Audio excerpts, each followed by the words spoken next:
లేదు కానీ నేను ఉద్యోగం చేసిన రోజుల్లో నాతో పాటు ఉద్యోగం చేసినటువంటి ఒక వ్యక్తి తల్లి ఆమెకి గుండె నొప్పి వస్తోందని తెలిసినా కొడుక్కి చెప్తే ఎక్కడ కొడుకు వైద్యానికి తీసుకెడతాడో, ఎక్కడ కొడుక్కి చాలా డబ్బు అయిపోతుందో, ఆడపిల్లలు పెళ్లికి దిగొచ్చారు, మగపిల్లలు చదువుకుంటున్నారని చెప్పడం మానేసి కొడుకు నిద్రపోవడానికి వెళ్ళిపోతుంటే పిలిచి ఒక్కసారి ఇలా కూర్చొని ఒళ్ళో తల పెట్టుకుంటానని, ఒళ్ళో తలపెట్టుకుని నేను నిద్రపోయిన తర్వాత నువ్వు వెళ్ళి పడుకో అని అంటే ఆవిడ ఉద్దేశ్యం ఏంటంటే ఆవిడ శాశ్వత నిద్రలోకి వెళ్ళిపోతోంది.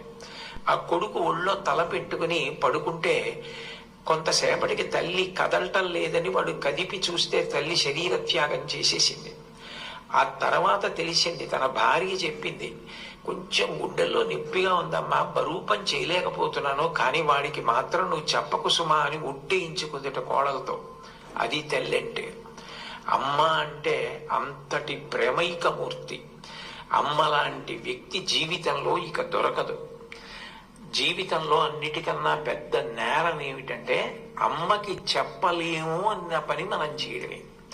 ఏ పని మనం చేస్తామో అది అమ్మకి చెప్పగలగాలి.